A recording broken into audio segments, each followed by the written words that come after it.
स्वाध्याय 8वी विषय मराठी पाठ 2 माझ्या देशावर माझे प्रेम आहे। प्रश्न पहिला पाठाच्या आधारे थोडक्यात स्पष्ट करा। अ प्रतिज्ञा। उत्तर प्रतिज्ञा म्हणजे घोर निर्धार होय। आपल्या आयुष्यातील सर्वश्रेष्ठ ध्येय प्राप्त करण्यासाठी आपण घोर निर्धार करतो। ते ध्येय प्राप्त करण्यासाठी वाटेल ते कष्ट उपसण्याची आपली तयारी असते। प्राणांचीही बाजी लावण्याची आपली तयारी असते। असा पराकोटीचा निश्चय म्हणजे प्रतिज्ञा होय। आ सस्यश्यामला माता। उत्तर सस्य म्हणजे धान्य। शेते पिकांनी डवरून आली की त्यांचा रंग गडद हिरवा बनतो। गडदपणामुळे तो काहीसा सावळा दिसतो, म्हणून ती श्यामला दिसते। धान्याच्या पिकांनी डवरून आलेली धरणी माता म्हणजे सस्यश्यामला माता होय।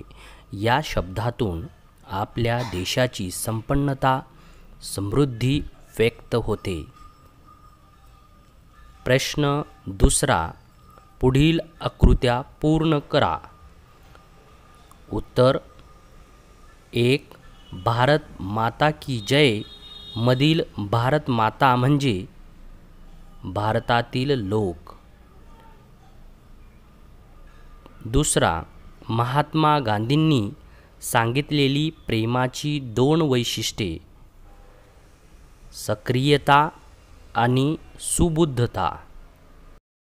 आ देशावरील प्रेम सिद्ध होण्यासाठी लेखकांनी पाठात सांगितलेल्या विविध कृती।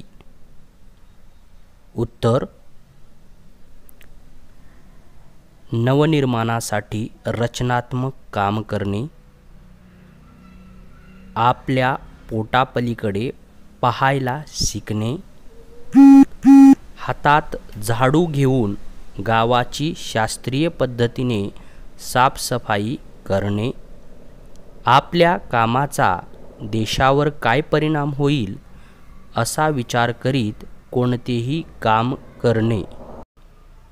प्रश्न तिसरा पुढील विचार कोणाचे आहेत ते लिहा। उत्तर प्रश्न पहिला भारत माता म्हणजे भारतातील सर्व लोक। पंडित जवाहरलाल नेहरू। दुसरा प्रेम निष्क्रिय असूच शकत नाही, महात्मा गांधी। ई खरा तो एकची धर्म जगाला प्रेम अर्पावे, साने गुरुजी। प्रश्न चौथा तुमच्या शब्दात उत्तरे लिहा। अ प्रतिज्ञेतील एखाद्या शब्दाचा अर्थ जाणून घेताना व कृतीत आणतानाचा तुमचा अनुभव लिहा। उत्तर माझ्या वाढदिवशी मी प्रतिज्ञा केली होती, रोज नियमाने सकाळी लवकर उठून अभ्यास करायचा। पहिल्याच दिवशी मी खरोखरच खूप अभ्यास केला। पाठ्यपुस्तक वाचत बसलो ते बसलोच। अन्य विषयांचा गृहपाठ शिल्लक राहिला। सरांना मी कारण सांगितले, त्यांना आनंद झाला। ते रागावलेच नाहीत। त्यांनी एक सूचना केली, वेळापत्रक तयार कर। मी वेळापत्रक करायला घेतले, मनासारखे होतच नव्हते। माझे मित्र तर हसायला लागले। गणिताला एवढाच वेळ, विज्ञानाला आणखी वेळ दिला पाहिजे। मराठी विषय दिसायला सोपा, पण लिहिताना वेळ पुरत नाही। मित्रांचे असे शेरे ऐकल्यावर मी गांगारूनच गेलो। कागदाच्या कागद मी फाडून टाकत होतो. प्रत्यक्ष अभ्यासापेक्षा वेळापत्रकात माझा वेळ जाऊ लागला. शेवटी सरांनीच मला वेळापत्रक तयार करायला शिकवले. आता मी त्यानुसार अभ्यास करतोय. पूर्ण नाही, पण काही प्रमाणात तरी प्रतिज्ञा यशस्वी झाली आहे. तुमच्या आईचे तुमच्यावरील प्रेम व्यक्त करणारा एखादा प्रसंग थोडक्यात लिहा. उत्तर: आम्ही कुटुंबीय एका पावसाळ्यात महाबळेश्वरला गेलो होतो. आई, बाबा, मी आणि दादा असे आम्ही चौघेजण होतो. फिरत फिरत आम्ही डोंगराच्या जवळ गेलो. तेवढ्यात फुलपाखरांचा थवाच दिसला. मी फुलपाखरे पाहण्याच्या नादात मी थोडासा पुढे गेलो अचानक माझा पाय एका सापावर पडला.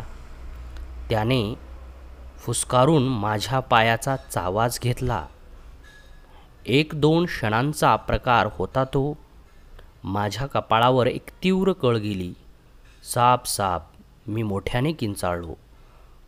तो चावण्याची जागा स्पष्ट दिसत होती. रक्त वाहत होते. आई ताडकन धावली.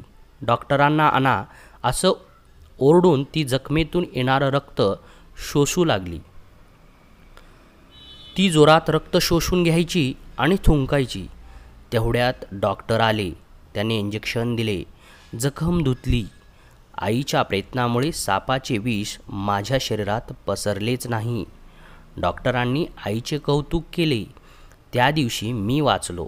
केवळ आईच्या प्रयत्नामुळे. आईचे आपल्या मुलावरील प्रेम किती पराकुटीचे असते याचा प्रत्यय मला त्या दिवशी आला. चला पुढे पाहूया. खेळूया शब्दांशी. समानार्थाचे जोडशब्द तयार करा. उदाहरणामध्ये पालन पोषण अशा पद्धतीचे शब्द आपणाला तयार करायचा आहे. 1 दंगा, त्यापासून शब्द तयार झाला दंगा मस्ती. कोड, त्यापासून शब्द तयार झाला कोड कौतुक. नंबर 3 थट्टा, त्यापासून शब्द तयार झाला थट्टा मस्करी. धन, त्यापासून शब्द तयार होतो धन दौलत. आणि पुढे आहे बाजार. बाजारपासून शब्द तयार होतो बाजार हाट. अशा पद्धतीने आपणाला शब्द तयार करायचा आहे. चला पुढे पाहूया. प्रश्न आ. गटात न बसणारा शब्द ओळखा व तो शब्द गटात का बसत नाही यामागील कारण सांगा. नंबर 1 मी, आपण, रत्ना, त्यांचे. यामधील वेगळा शब्द आहे रत्ना. कारण गटात रत्ना हे एकच नाम आहे. उरलेले 3ही शब्द सर्वनामे आहेत. म्हणून रत्ना हा गटात न बसणारा शब्द आहे. प्रश्न दुसरा. राहणे, वाचणे, गाणे, आम्ही. यापैकी वेगळा शब्द आहे आम्ही. कारण गटात आम्ही हे एकच सर्वनाम आहे. उरलेले 3ही शब्द क्रियापदे आहेत.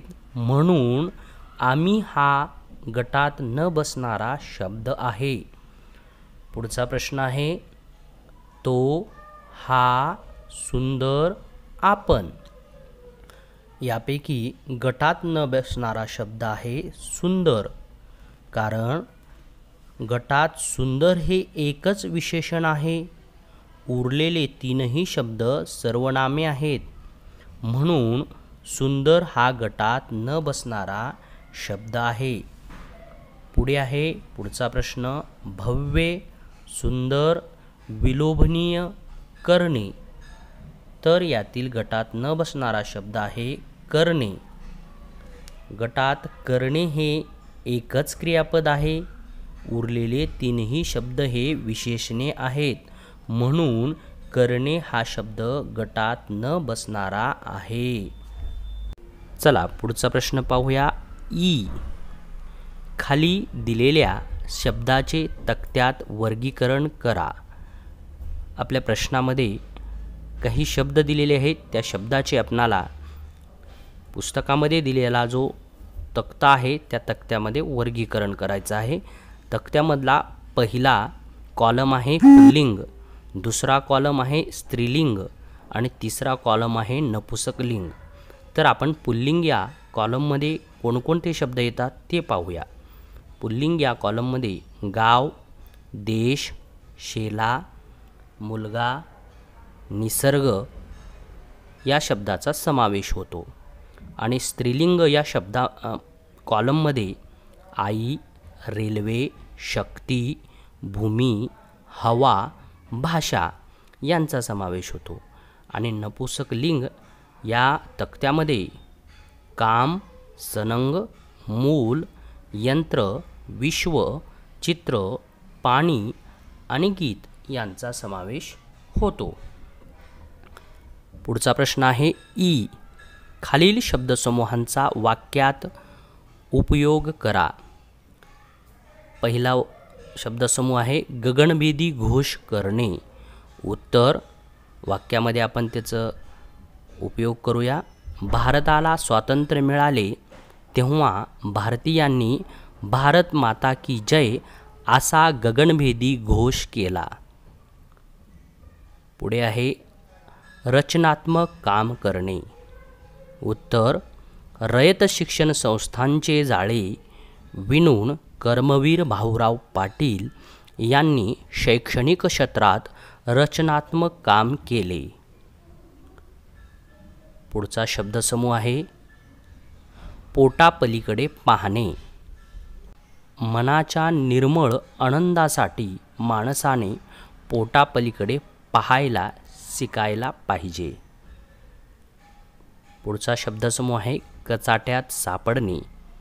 वाक्य शालांत परीक्षा उत्तीर्ण झाल्यावर मोहन शास्त्र शिक्षण घ्यावे की वाणिज्य शिक्षण घ्यावे या कचाट्यात सापडला.